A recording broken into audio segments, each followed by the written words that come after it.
Bonjour et bienvenue dans cette mini-séquence. Nous allons apprendre à concevoir un multi-user blog en utilisant PHP 8 et MySQL. Ce qu'on va concevoir, c'est un blog où plusieurs utilisateurs pourront venir s'inscrire, se connecter, publier des articles et commenter les articles qui les intéressent. Donc, pour pouvoir créer ce système, nous avons besoin simplement d'installer XAMPP, qui est un serveur qui va nous permettre de gérer notre base de données. Et pour installer XAMPP sur votre ordinateur, vous allez juste aller sur le site de apagefriend.com ou taper XAMPP sur Google et vous cliquez sur le premier lien qui va vous ramener sur cette page. Une fois sur cette page, vous choisissez votre environnement. Si vous êtes sur Windows comme moi, vous cliquez sur la version de Windows, vous téléchargez la version de Windows et vous l'installez. Et pour l'installation, vous avez juste à faire suivant ou à la modifier si vous savez ce que vous faites. Un autre prérequis, c'est d'installer un éditeur de test. Vous pouvez utiliser Sublime Text, Atom, VS Code, Notepad. Mais ce que je vous propose, c'est d'utiliser Visual Studio Code, qui est l'éditeur que je vais utiliser dans le tutoriel. Pour le télécharger, vous avez juste à vous rendre sur le site qui est code.visualstudio.com et de cliquer sur le menu, sur le bouton télécharger qui est tout en haut à droite. Donc, une fois que ces deux applications ont été installées sur votre ordinateur, vous avez juste à démarrer VS Code, à créer un fichier bloc que vous faites un glisser-déposer et vous le mettez à l'intérieur de votre fichier, de votre application VS Code. Une fois que cela est fait, nous allons démarrer la conception de notre blog. Et pour la conception de notre blog, nous allons créer un tout premier fichier que nous allons nommer index.php. Et le index.php sera la porte d'entrée de notre blog. C'est-à-dire, lorsque l'utilisateur se rendra sur le site, la première chose qu'il verra, c'est la page index.php. Et sur cette page-là, nous allons lister tous les différents articles qui seront, on va dire, sur le blog. Et je tiens aussi à préciser que ce tutoriel sera découpé en plusieurs parties. On va d'abord nous attaquer à la logique, à rendre le code fonctionnel. Et dans les dernières parties, nous allons nous attaquer au front-end pour lui donner une apparence un peu sympa, qui sera mieux que celle que nous allons faire. Donc, si tout cela est entré en ordre, nous pouvons commencer la conception. Donc, ici, j'ai un fichier à preview qui me permet de lister tout ce que vous allez apprendre. Donc, ce que je vais faire, je vais me rendre au niveau de mon index.php. Et si vous êtes sur VS Code, vous avez juste à faire un point d'exclamation et il va vous pré-remplir tout ce champ. Et là, à la place des documents, j'ai juste à remplacer et je vais mettre multi-user blog.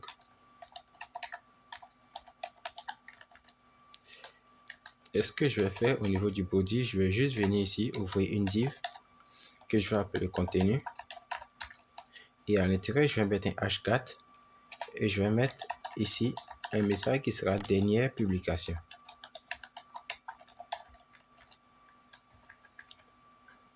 Là, ci-dessous, nous allons lister les dernières publications.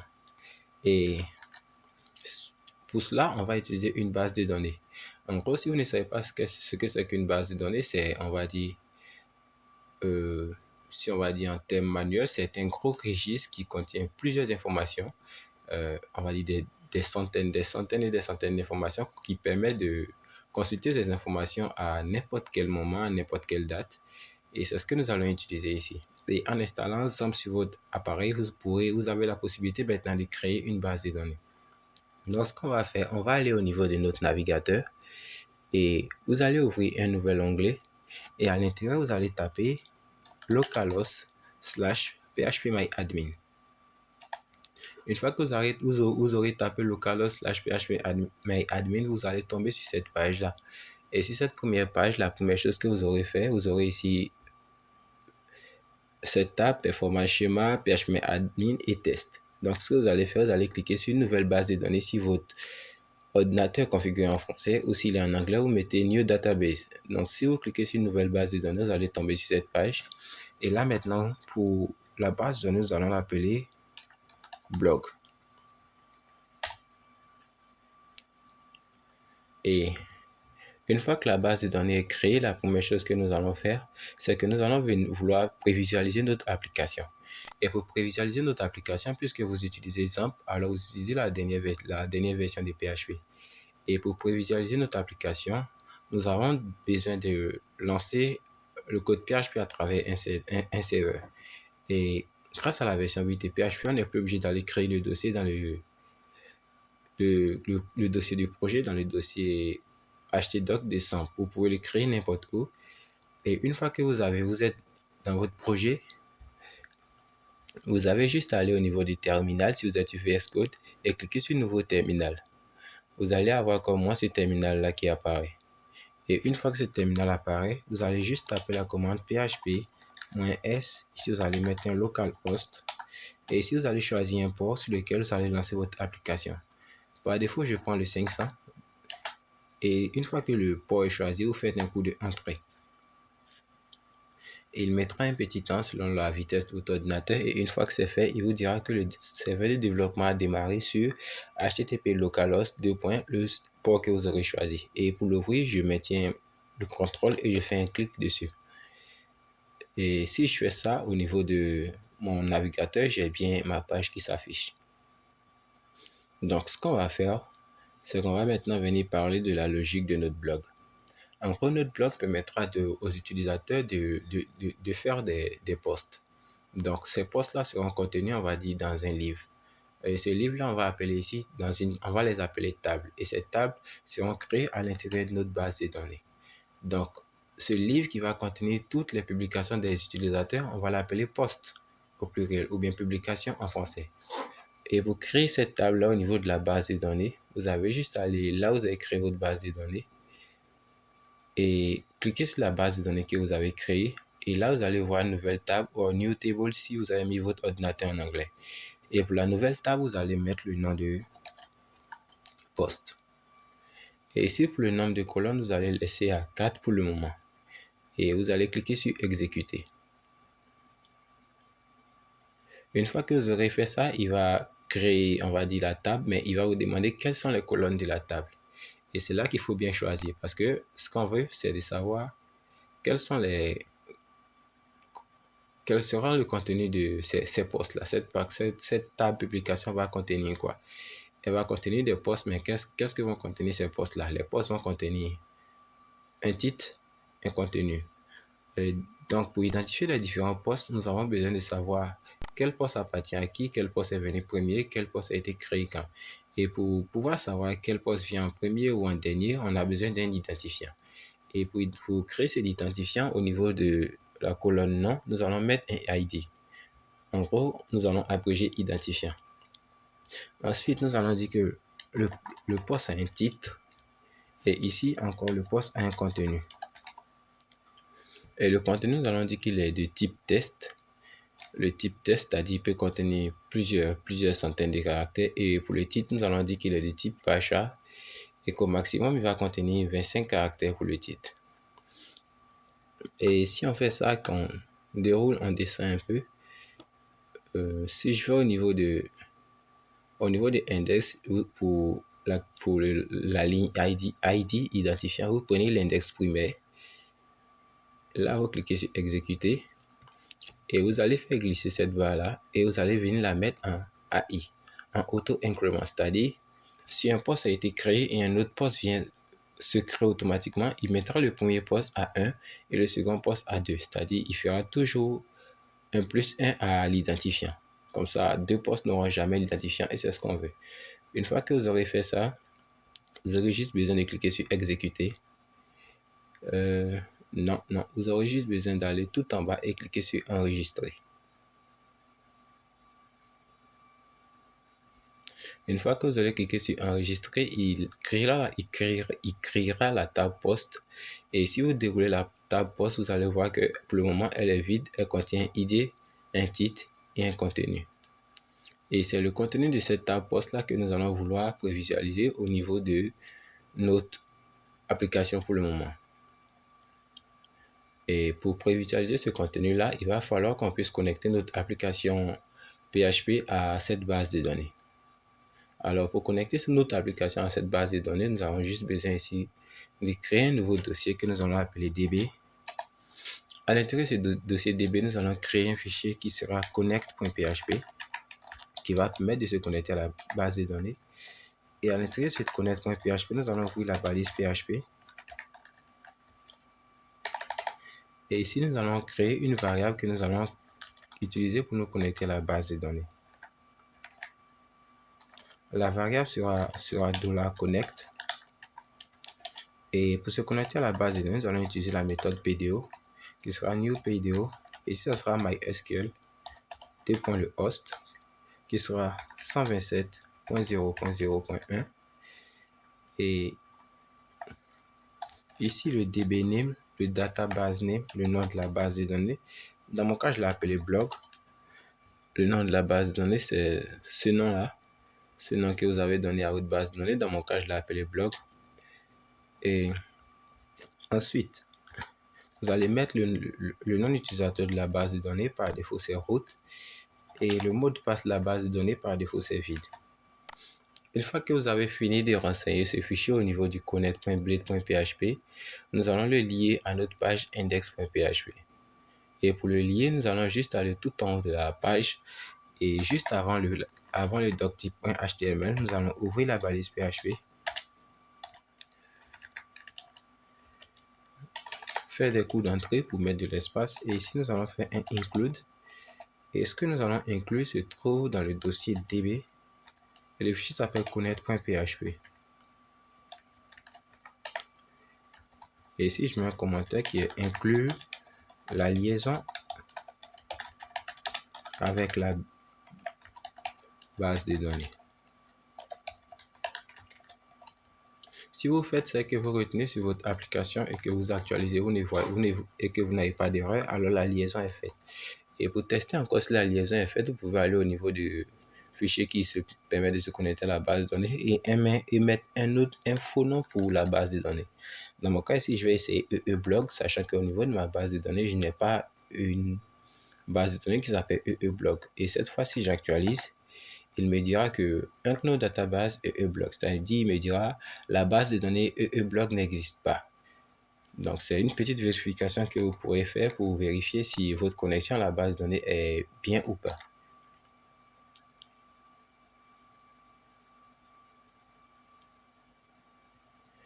Une fois que vous avez compris ce principe, nous allons maintenant vouloir récupérer les dernières publications. Et par défaut, notre table est vide. Nous allons venir ici la remplir par défaut. Et ici, pour le titre, nous allons mettre un titre au hasard. Et ici, ça sera mon contenu. Pour le contenu du titre. Mon super titre, mon contenu. Et si j'ajoute ça maintenant au niveau de notre table post, nous avons un titre, un contenu, nous avons un article. Et c'est cet article-là que nous allons vouloir maintenant afficher au niveau de notre application. Donc, pour afficher cet article au niveau de notre application, nous allons nous rendre au niveau de notre fichier index.blade.php et créer une nouvelle variable qui sera $recup article. Nous allons l'appeler $recup post. Et si vous vous rappelez bien, à l'intérieur du dossier connect.php, la variable qui permet de se connecter à la base de données, c'est $connect. Donc ici, c'est elle qu'on va utiliser. On va faire un $connect. Nous allons dire de demander à la base de données de se préparer à nous fournir toutes les lignes de la table post. Et ce qu'on va faire, on va lui dire tu t'es préparé à nous fournir ces lignes-là et maintenant tu nous les donnes.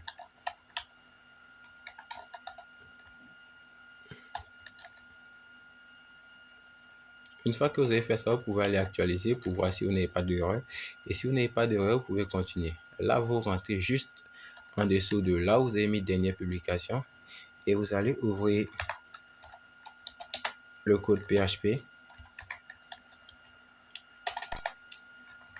Et ici, vous allez faire un coup de for each. Le dollar, ici, vous allez mettre la variable que vous avez mis. Dans mon cas, c'était $recup post, celle qui récupère les publications. Et vous allez la renommer as $recup ou alors tout simplement as $post. Et ici, vous allez ouvrir les guillemets. Et à l'intérieur, vous allez couper le code ici pour lui dire qu'on va afficher quelque chose qui se trouve dans un autre langage autre que le PHP. Ici, nous allons venir l'ouvrir pour qu'il puisse continuer son script PHP.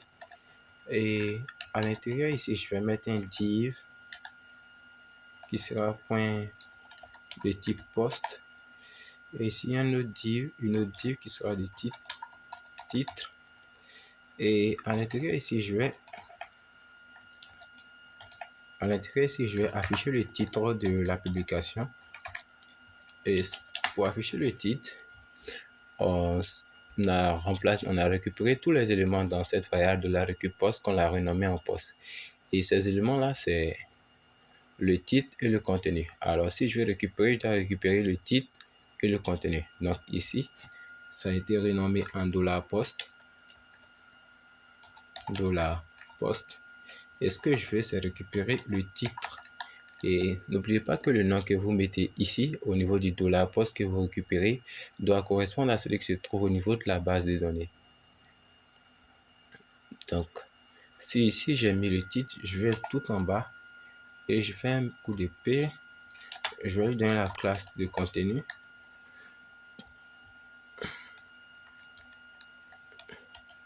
Je vais lui donner la classe de content. Contenu.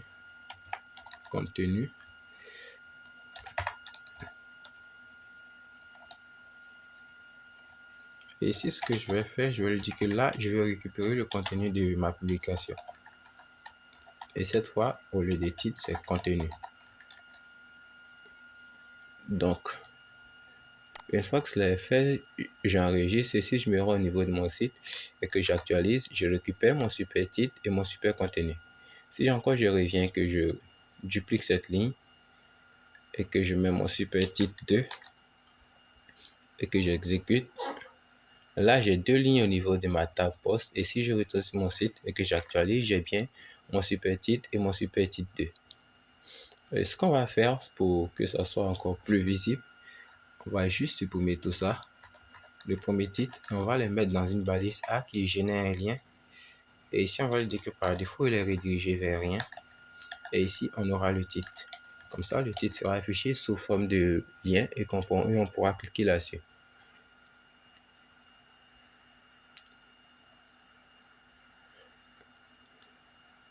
Une fois qu'on a réussi à cliquer sur, on a réussi à lister tous les articles, ce qu'on va faire ensuite, c'est que vous avez déjà appris ça au niveau de la app review. Je vais la marquer comme déjà connue.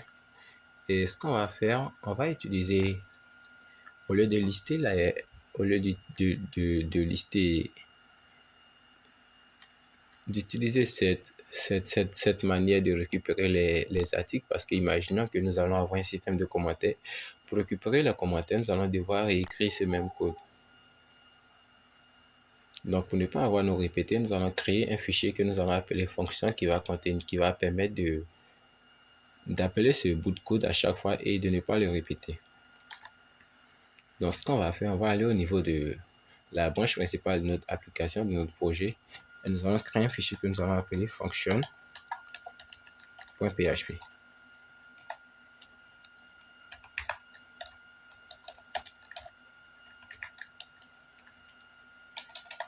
Et au niveau des fonctions.php, nous allons ici créer une fonction de récupération. Et cette fonction-là, son rôle, ça sera de récupérer tous les éléments d'une table. Donc ici, ce qu'on va faire, on va lui donner un nom. On va dire c'est une fonction recup table, c'est-à-dire récupérer dans la table. Et ce qu'on va lui dire en paramètre,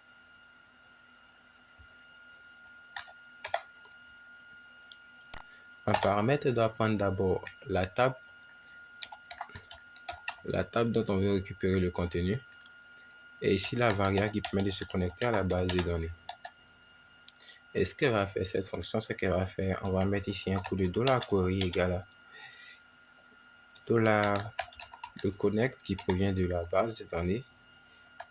Et on va lui définir un prépare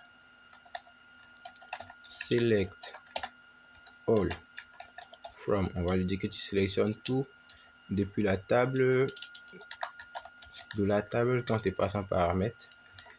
Et une fois que c'est fait, tu fais un $query, tu exécutes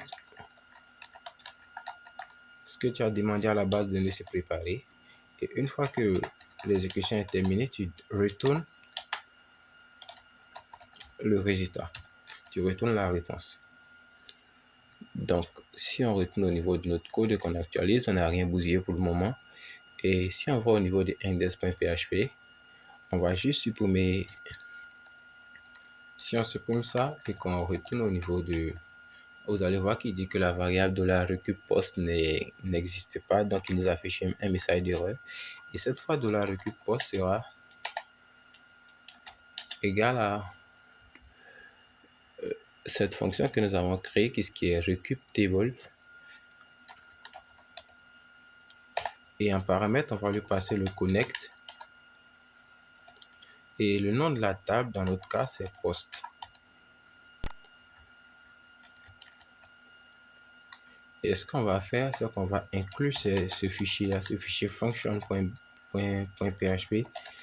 pour qu'on puisse l'utiliser n'importe où. Pour qu'on puisse l'utiliser sur la page index, on va dire.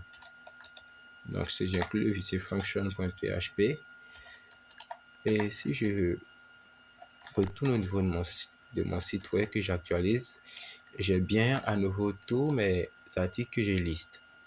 C'est-à-dire que grâce à ce fichier fonction là, à chaque fois qu'on voudra récupérer tous les éléments d'une table, on n'aura plus à réécrire toute cette requête. On aura juste à appeler la fonction recup_table et on va lui passer en paramètre le nom de la table dont on souhaite récupérer tous les éléments.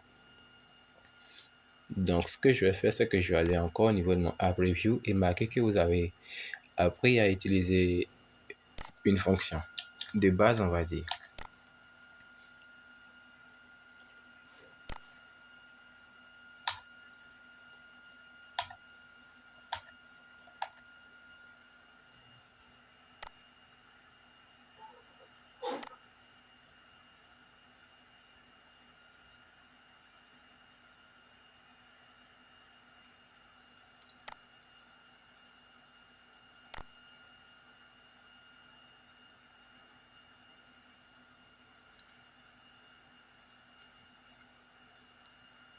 Ensuite, ce qu'on va faire, c'est qu'on veut maintenant vérifier on veut permettre à ce que une publication ait des commentaires, que des utilisateurs lambda des utilisateurs qui seront connectés au site puissent laisser des commentaires.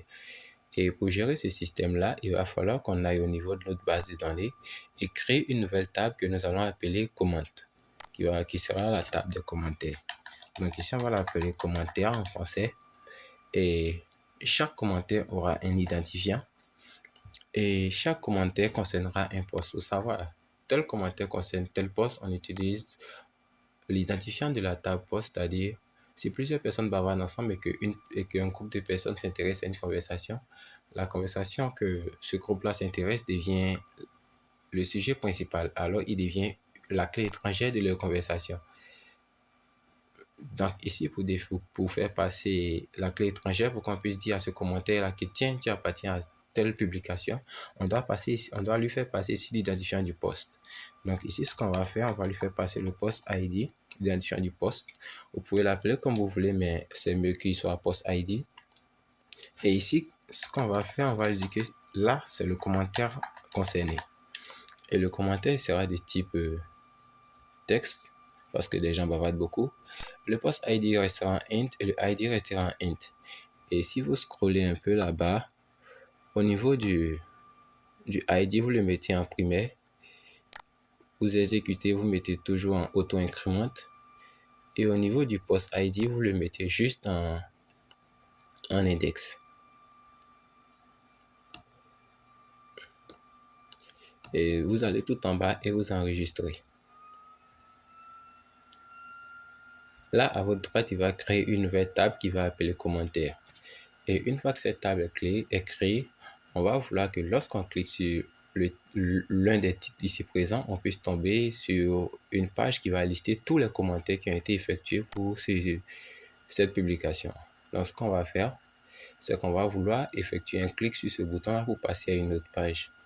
Donc, on va aller au niveau de notre fichier index.php. Là où on a mis le titre, on va juste enlever ça. Et là, on va juste mettre le href à details.php. Et ici, on va lui dire qu'on veut passer en paramètre un identifiant. Seulement que on va lui dire que l'identifiant du poste est égal à l'identifiant qui provient de la base de données qui est $post ID. Donc si je fais ce que je retourne au niveau de mon site et que j'actualise, vous allez voir que maintenant lorsqu'on vient et qu'on survole l'un des titres, on a bien l'identifiant qui apparaît tout en bas. Et si jamais je clique sur le premier, il me redirige vers la page details.php qui n'existe pas pour le moment. Donc ce que je vais faire, je vais retourner en arrière et je vais me rendre au niveau de mon serveur, au niveau de mon application et créer un nouveau fichier que je vais appeler details.php. Et ce details.php va contenir, on va dire,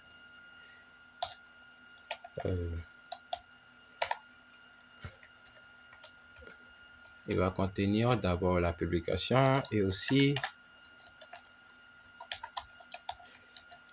les différents commentaires. Donc ici, on va mettre d'abord un div et ici, ça sera la publication concernée. On va vouloir récupérer la publication concernée. Et juste en bas, on aura ici le commentaire. Donc, si j'actualise ça, est-ce que maintenant je clique sur mon super titre 2, je dois récupérer ici la publication qui est concernée et juste en dessous les commentaires qui concernent uniquement cette publication. Donc, comment est-ce que je fais ça? Vu que lorsqu'on fait le clic sur l'un des liens, on fait passer l'identifiant du poste de la publication dans l'URL. Et si vous cliquez au niveau de details.php, vous allez voir qu'on a bien le ID post égal à 2. Et ce ID post là, nous l'avons défini au niveau de index.php. Et lorsque nous avons mis le détail, point d'interrogation ID post égal à 2. Donc, ce qu'on va faire, la première chose qu'on va faire, c'est de récupérer d'abord l'identifiant de la publication. Et ce qu'on va pour le faire, on va juste ouvrir la balise PHP tout en haut. PHP. Et on va lui dire que $ID post, l'identifiant du poste, qui a été passé par l'URL, qui est, on va dire la suivante, qui est ID post égal à 2, a été passé par l'URL. Et lorsqu'on veut récupérer une donnée qui se trouve dans l'URL, on utilise une variable de session qui est la variable get. Et à l'intérieur de la variable get, on met le nom de la variable qu'on souhaite récupérer. Dans mon cas ici, c'est ID post. Donc ici, c'est $get de ID post. Et si je veux vérifier si je ne me suis pas trompé, je peux juste faire un écho de $ID post. Et là, au niveau de ma page, juste avant d'afficher publication concernée, dans ma fichier l'identifiant de la publication. Et là, quand j'actualise, j'ai bien le 2 qui apparaît, qui est l'identifiant de la publication. Ce que je vais faire, c'est que je vais supprimer ça. Et la première chose à faire, c'est d'abord de récupérer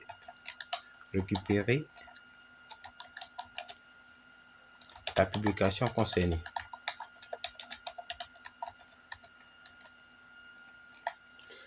La première chose qu'on va faire, c'est de récupérer la publication concernée.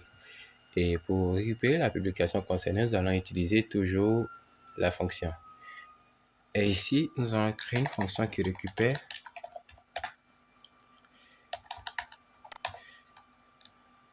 on va dire qu'il récupère un élément. Et l'élément, la fonction prendra en paramètre l'élément connect,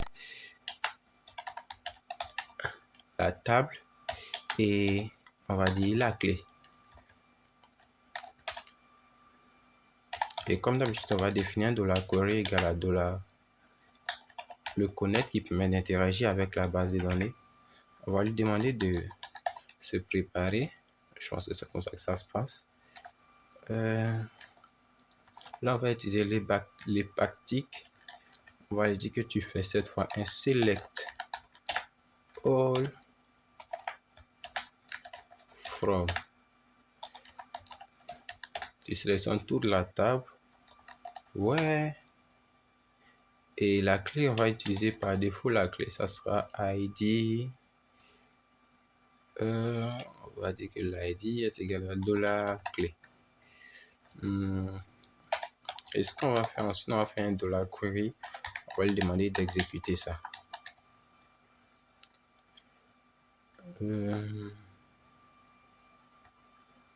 Et si je retourne la query, j'ai l'impression que j'aurai un message d'erreur.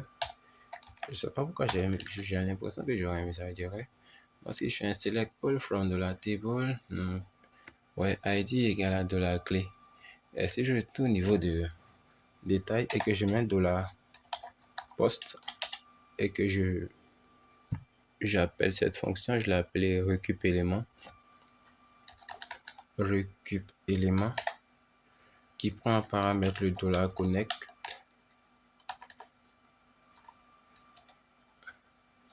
La table c'est post et la clé c'est $id post. Et juste avant d'aller plus loin, on doit inclure d'abord le fichier qui permet de se connecter à la base de données qui est le connect.php, se trouve dans le dossier DB, et aussi le fichier function.php.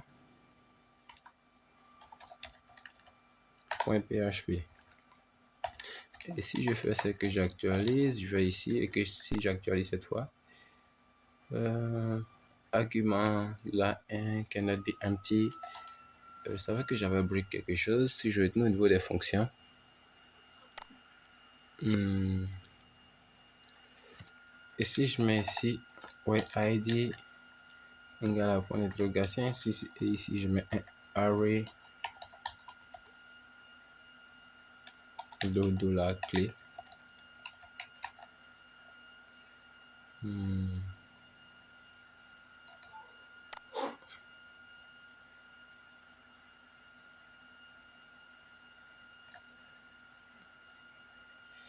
Je pense que là, j'ai mal fait d'utiliser les backticks. Je vais voir.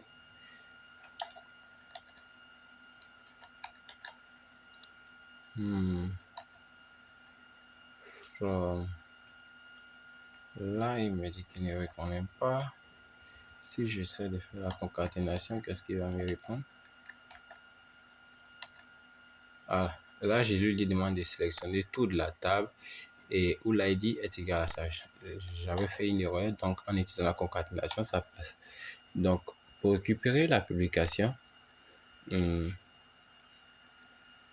j'ai juste à faire, je vais faire un test, je vais lui demander de faire un écho de $post, le titre de ma fichier, le titre de la publication qui a été récupérée.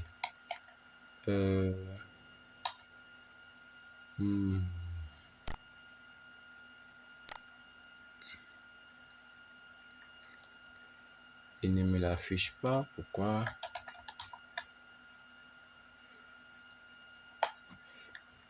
Est-ce que j'ai bien retourné l'élément ici? J'ai bien retenu la query.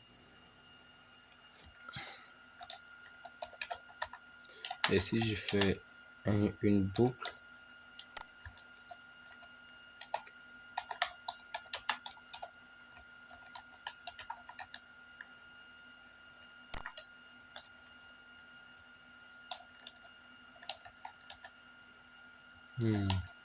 là je peux récupérer en faisant une boucle, mais puisqu'il s'agit d'un unique élément, je n'ai pas envie d'utiliser la boucle pour le récupérer. Je veux le récupérer directement.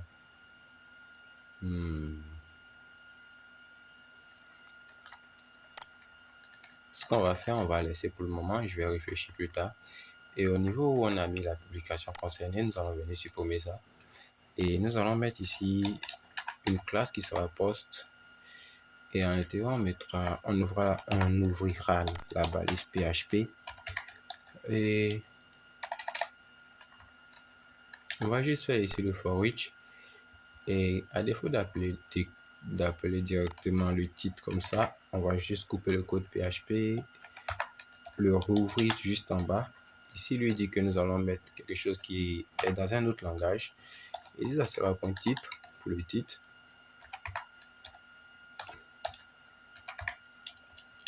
Et ici, le titre, ça sera le dollar. Ici, je l'ai renommé en P. Et juste en dessous, ça sera P.contenu. Et ici, on va lui dire que c'est la variable $P et le contenu de la variable $P provient de la base de données dans la table contenu. Si on fait ce qu'on actualise, on a mon super titre 2 et mon contenu. Ensuite, ce qu'on veut faire, c'est que juste en bas, on veut récupérer les commentaires. Donc, je vais mettre juste un trait pour séparer. Là, c'est le post et juste en bas, on va récupérer les commentaires. Et puisqu'un commentaire concerne uniquement qu'un article, pour récupérer les commentaires, nous avons juste à aller sélectionner les commentaires dans la base de données où l'article, où l'identifiant de l'article est égal à cet article-là. Donc, ce qu'on va faire, on va venir juste nous créer un faux commentaire, on va dire l'identifiant de l'article, on va prendre le premier article. Et ici, on va mettre un message du genre, ceci est un commentaire pour l'article.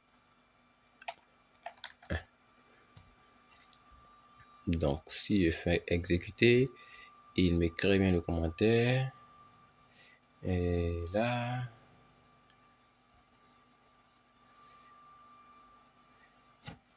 si j'essaie de créer un autre commentaire pour l'article 2, je vais juste faire ça. Ceci est un commentaire pour l'article 2.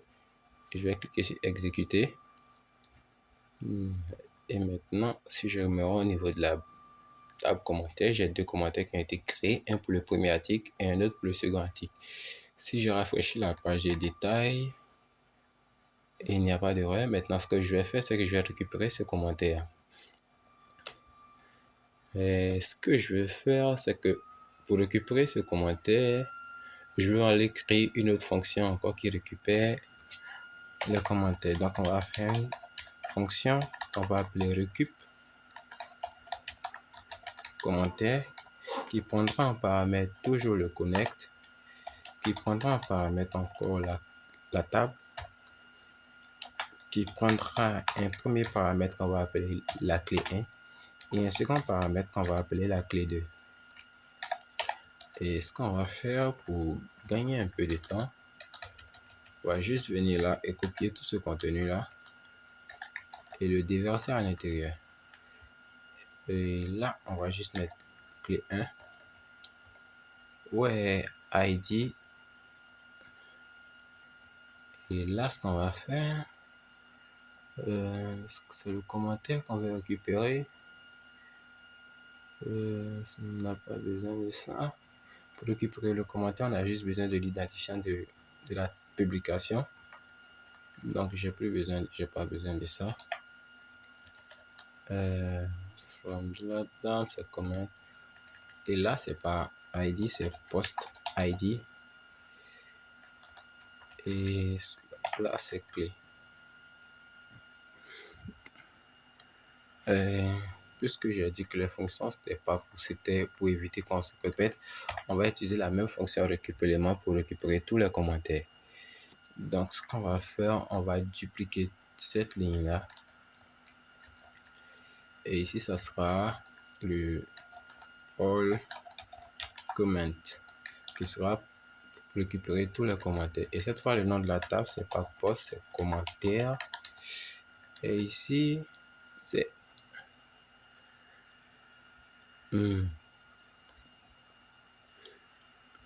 mais là, si on utilise cette méthode, il y aura un problème parce qu'au niveau de la fonction, on a défini ici en Dieu que c'est l'ID qui récupère.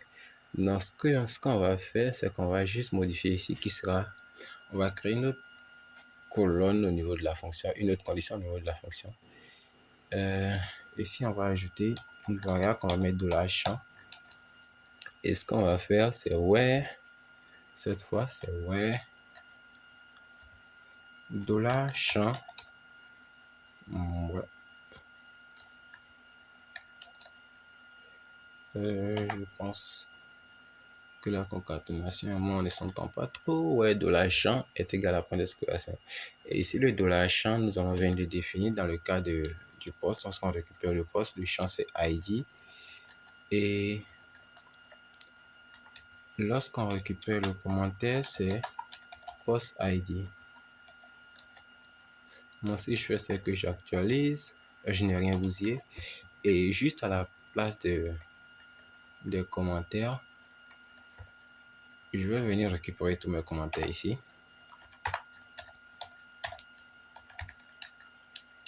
Oui. D'abord, je vais mettre un H4 pour dire que ce sont les commentaires. Et ici, ce que je vais faire, je vais juste boucler encore for each. All, je l'ai appelé all comment as $comment. For each, tous les commentaires as comment. Et là, je vais couper le code PHP, faire des coups d'entrée pour avoir de l'espace et le mettre dans une div. On va dire que bon, au niveau de la div, on va simplement afficher le commentaire. Donc, on va mettre de la comment.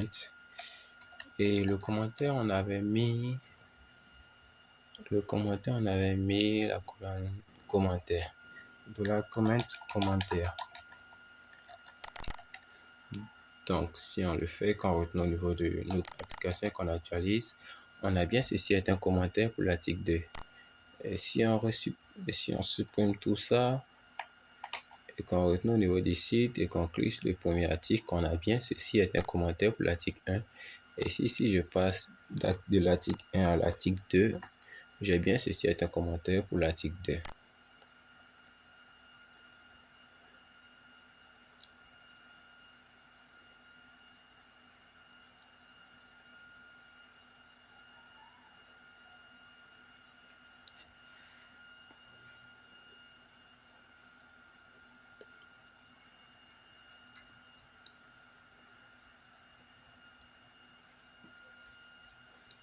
Maintenant que nous avons récupéré les articles et que nous avons récupéré les commentaires, ce que nous allons faire, c'est que nous allons permettre maintenant, à ce qu'on puisse ajouter des articles. Et là, nous allons devoir nous rendre au niveau de la page, on va dire la page d'accueil de notre site. Et juste avant dernière publication, sur la page index.blade.php, et juste avant la page dernière publication, nous allons venir créer ici un bouton qui sera nouvel article. Et cette page-là me permettra de lister un nouvel article et ça va rediriger sur la page create.php. La page create que nous allons venir ici créer rapidement. Et la page, ça sera create.php. Et ici, je n'oublie pas le point d'exclamation. Ici, ça sera le titre, ça sera créer un article.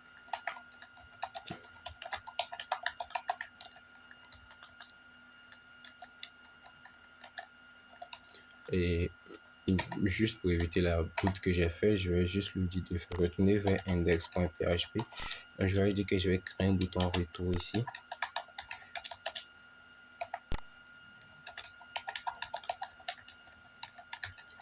Et si maintenant je clique sur un nouvel article et que j'arrive bien sur cette page, si je clique sur retour aux articles, je retourne bien sur cette page.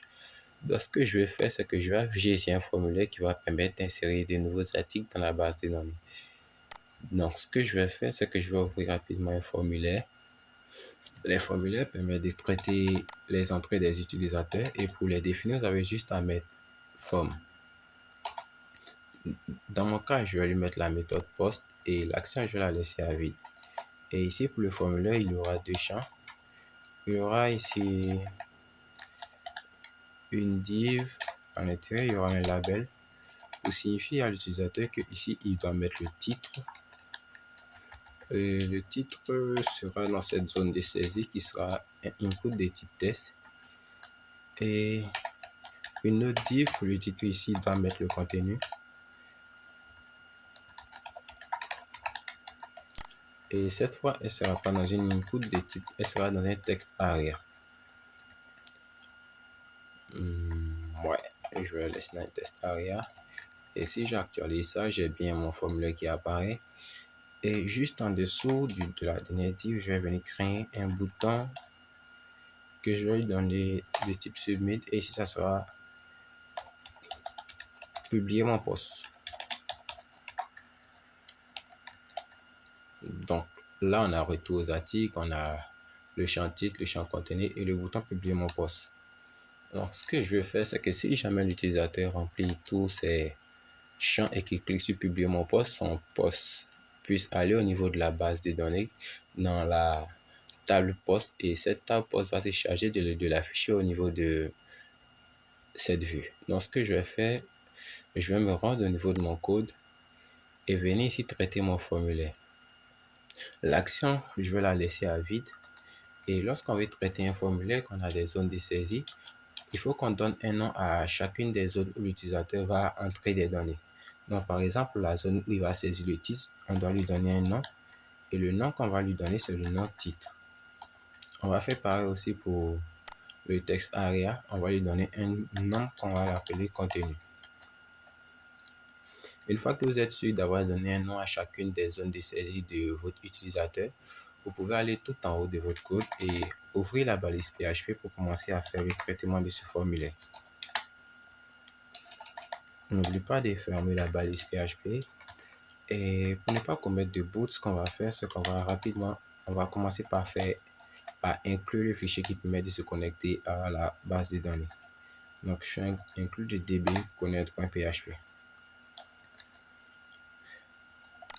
Et si vous retenez au niveau de la vue qui permet de créer un article, tout démarre lorsque l'utilisateur clique sur le bouton qui s'appelle publier mon post. L'utilisateur peut bien remplir ici, peut bien remplir là, il peut remplir le contenu, mais tant qu'il n'a pas cliqué sur le bouton publier mon post, son post ne sera pas publié, ne sera pas ajouté à la base de données. Alors la première chose à vérifier, c'est de vérifier si l'utilisateur a cliqué sur le bouton qui s'appelle publier mon post. Et pour vérifier s'il a cliqué sur ce bouton-là, il faut qu'on donne aussi un nom à ce bouton. Donc le bouton publier mon post, on va lui donner un nom qu'on va l'appeler on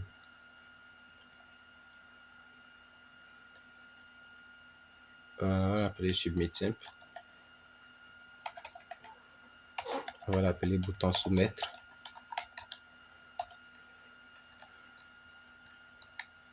Et puisqu'on utilise un formulaire, qu'on utilise la méthode post, pour vérifier si ce bouton a été cliqué, on va juste faire un if set qui permet de vérifier si une action a été faite. Et ici, la méthode utilisée par le formulaire, c'est $post. Et à l'intérieur, on met ici le nom du bouton. C'est-à-dire, si on a cliqué sur le bouton qui s'appelle soumettre, ce bouton-là, ce bouton qui a le name soumettre, si on a cliqué sur ce bouton-là, on va juste faire un écho de vous avez cliqué.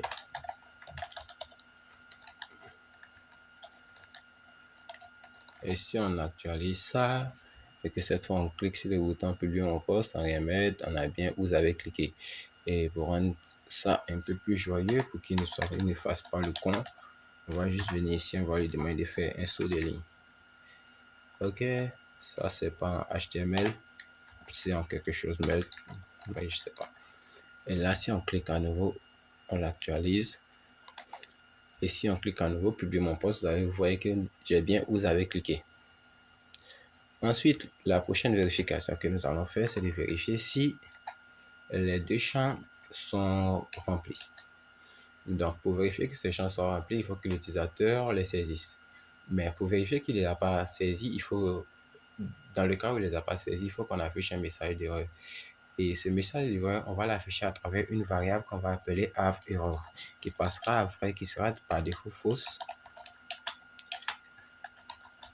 qui va permettre de savoir s'il y a des erreurs ou pas. Et au cas où il y a des erreurs, on va lui dire que on va créer une autre variable qui sera le texte error, qui sera l'erreur du texte et qui sera par défaut vide.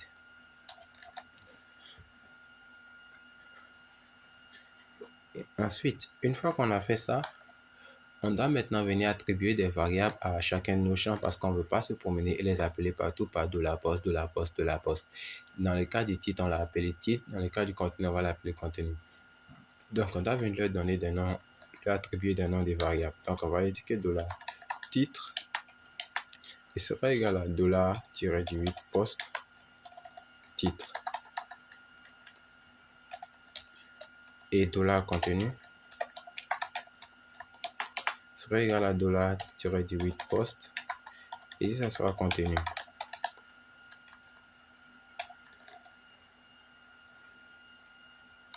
Une fois que toutes les variables ont été définies, la prochaine condition, c'est vérifier que tout est rempli.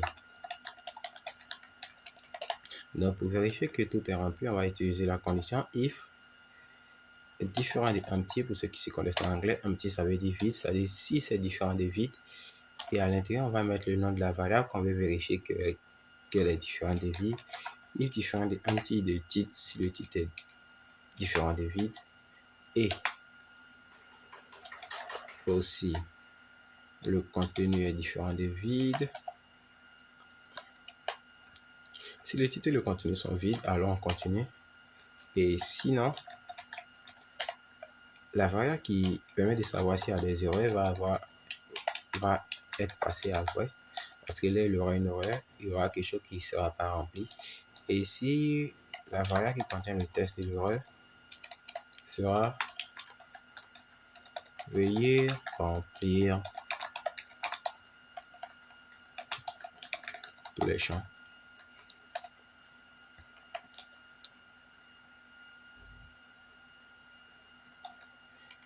Et ce que je vais faire, c'est que je vais aller tout en haut du formulaire, juste en haut du formulaire et afficher ici le message d'erreur au cas où il existe.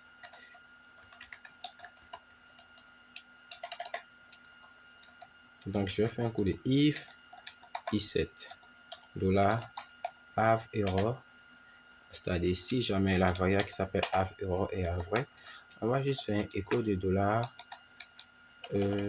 texte error. On va juste afficher le message d'erreur. Donc, cette fois-ci, je retourne là et que j'actualise, je clique sur publier mon poste et que je n'ai rien rempli. J'ai bien vu remplir tous les champs et cette fois-ci, j'ai rempli ça, que j'ai rempli le contenu et que je clique sur publier mon poste. Le message d'erreur disparaît.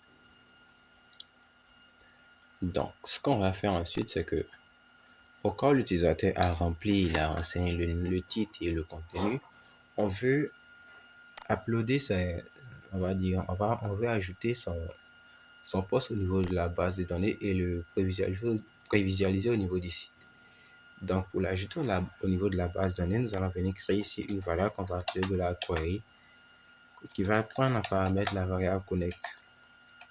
Et on va lui dire, demande à la base de données de se préparer à insérer des données dans la table poste. Donc, on va faire insert into, la base de données se prépare à insérer dans la table poste. Et les colonnes qu'elle va insérer sont le titre et le contenu. Ensuite, les valeurs qu'elle va ajouter sont pour le moment inconnues. Elle doit attendre, je vais lui envoyer plus tard. En mettant ces points d'interrogation, on lui dit que tu vas recevoir des valeurs ajoutées dans la base de données, mais pour le moment, tu patientes.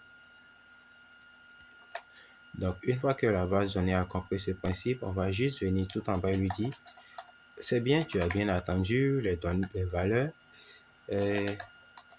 Tu as bien attendu l'insertion, donc voilà les valeurs que tu dois ajouter. Donc, et ces valeurs-là se trouvent dans un tableau mais ces valeurs sont le titre et le contenu, la variable titre et le contenu. Variable que nous avons définie là, n'oubliez pas. Variable que nous avons définie ici. Donc, ce qu'on va faire, c'est qu'on va lui dire que si $, si la requête s'est bien passée, on va aller, on va y jouer sur l'erreur. On va dire que le dollar $, égale à true. On va dire que l'erreur est vrai. Et le texte de l'erreur, ce serait égal à cette fois à qu'est-ce qu'on va pouvoir dire? Publication ajoutée. Donc, on enregistre ça. Si je retourne au niveau de mon projet, et mettre qu'est-ce que j'ai fait? Je vais actualiser directement ici. Ici, je vais dire test ajout. Et le contenu, c'est ceci est un test d'ajout. Et là, le test est écrit avec un Z. Wow, super. Et si je clique sur publier mon post, j'ai bien publication ajoutée.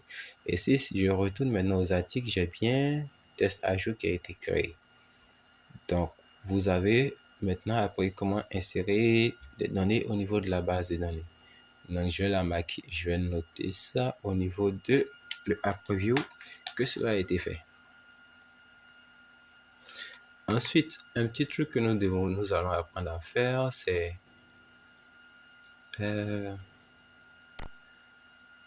qu'est-ce qu'on peut apprendre à faire encore? C'est de compter le nombre de commentaires qui ont été faits pour un article, pour un post. Donc, pour compter le nombre de commentaires, on va aller au niveau de la fiche détail.